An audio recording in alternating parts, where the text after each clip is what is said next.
Well, let me tell you about the decision that nearly cost Kevin his business. He owned a residential cleaning service with about 25 employees, and they were serving an upscale suburban market.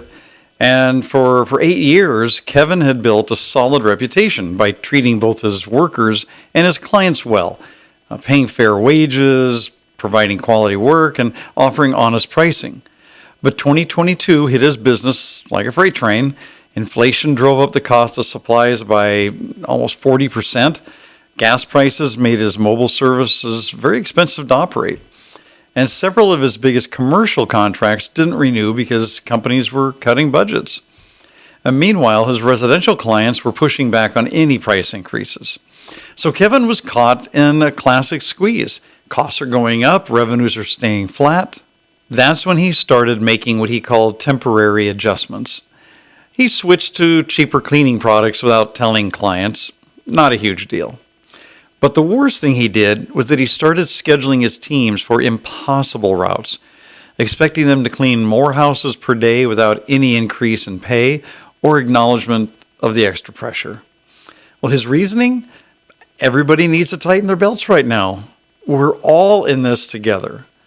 But Kevin wasn't tightening his own belt.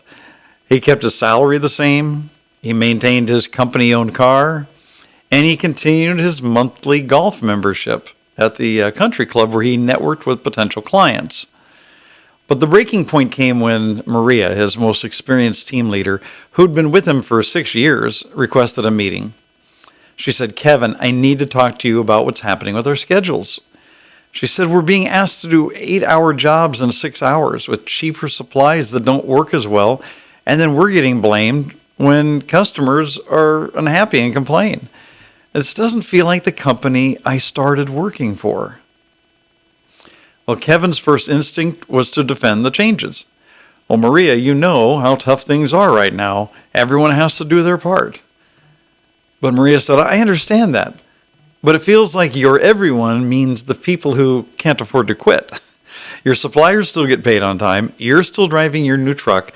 But we're the ones dealing with angry customers and impossible schedules." Well, that conversation haunted Kevin for days. I mean, deep down, he knew Maria was right.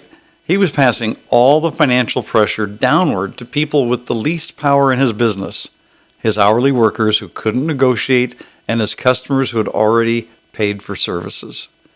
Well, within 3 months, Kevin lost 4 of his best employees, including Maria. Customer complaints spiked because inexperienced workers were rushing through jobs with the inferior supplies. And word spread through social media that his service had declined. Now, he ended up losing more revenue from lost customers and employee turnover than he had saved through his cost-cutting measures. Ironically, in trying to protect his profit margins by squeezing everyone else, Kevin nearly destroyed the business he'd spent 8 years building.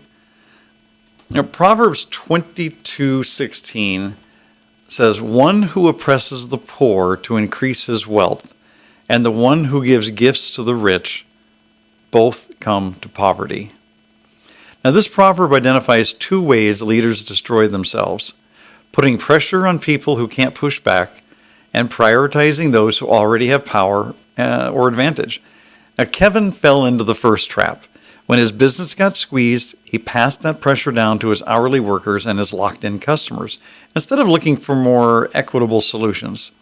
He protected his own lifestyle while asking everyone else to sacrifice.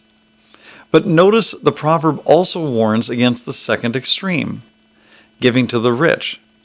This happens when leaders prioritize their biggest clients or most influential stakeholders at the expense of everyone else. Both approaches miss the heart of wise leadership, treating people fairly regardless of their position or power. And this proverb's warning is clear. Build your success on the backs of the vulnerable, and you'll end up losing what you thought you were protecting. So, what can we do with Kevin's story and this proverb? I'd say first we audit our pressure points. When your business or department faces financial stress, where do you naturally apply pressure?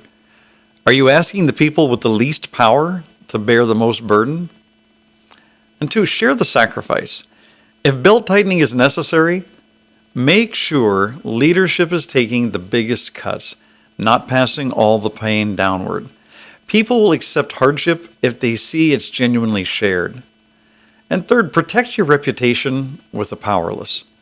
How you treat your lowest paid employees, your smallest vendors, and your most vulnerable customers says more about your character than how you handle VIP relationships. And in a connected world, those stories travel fast. So when pressure hits your business, you'll be tempted to squeeze whoever can't squeeze back. And that's not just morally wrong, it's strategically stupid. So if this episode challenged how you think about leadership under pressure, share it with someone who needs to hear it. Remember, God sees how you treat people when you think nobody's watching. And eventually, everybody else will too. See you next time.